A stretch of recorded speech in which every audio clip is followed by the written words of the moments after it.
Magandang araw mga busing, madam. Bagong araw naman po mga busing, no? Update tayo sa ating mga alagang biik. Ngayon ay ito mga busing, madam, ay ano na?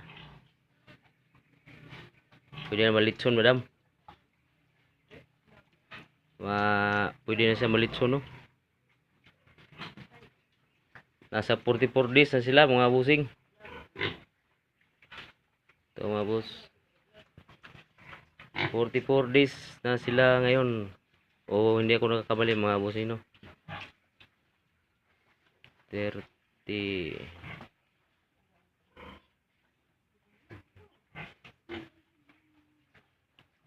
43 43 43 o 44 days na sila mga boss.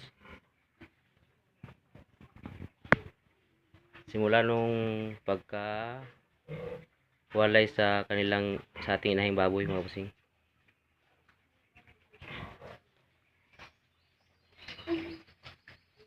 Na pansin ko ito mga bossing ay parang nagmana yata sa mga boss sa inahing baboy.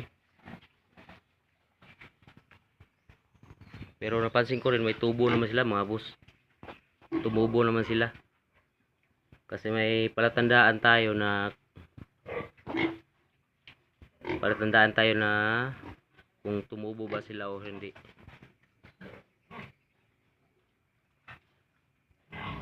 Siguro nasa mga 7 days pa lang ay 8 days o 9 days. 8 days tayo nag video mga busing. Madam ay dito mga busing doon sa yung sa drinker nila. Sa ibaba niya may butas. Tapos ngayon ay nung inilagay natin yung drinker mga busing ay yung taas sila ay umabot na doon sa ating drinker, kaya kailangan natin muli silang mag pa ng butas para sa lagyan natin ng drinker. Kaya may may nakita tayong palatandaan na tumubo sila.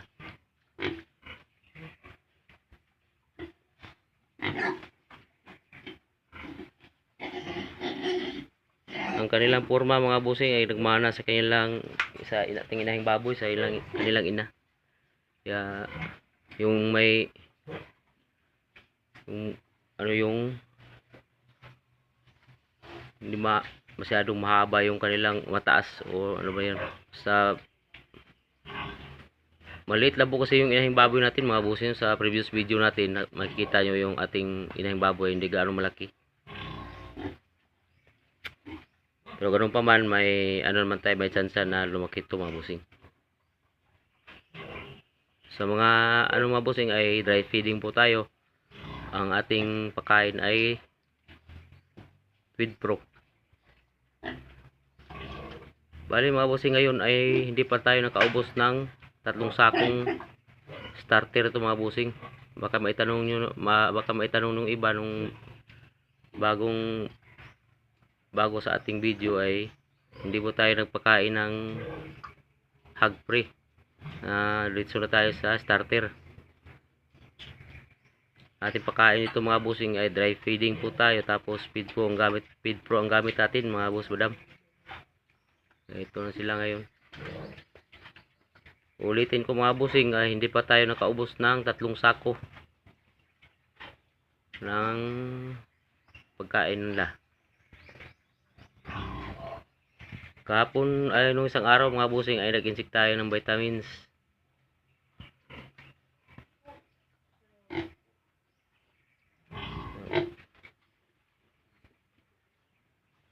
So far so good naman po mga boss madam. Mamula-mula yung kanilang katawan.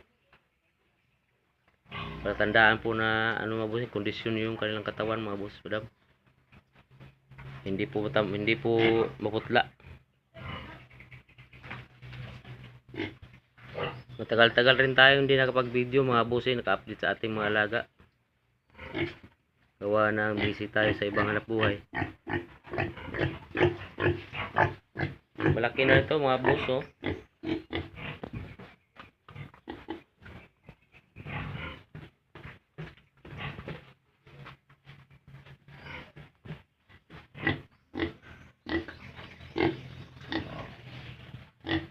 Bali, pangalawang bisis pa lang tayo nagpurga mga busing madam.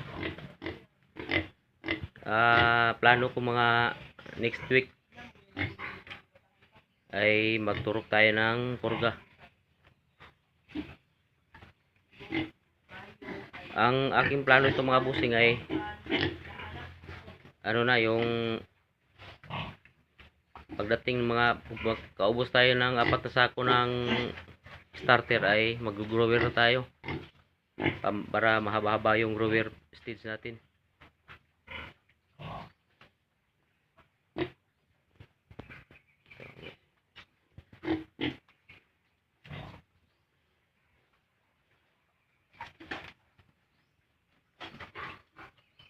Ito po ay 6 na piraso tapos 3 lalaki, 3 babae.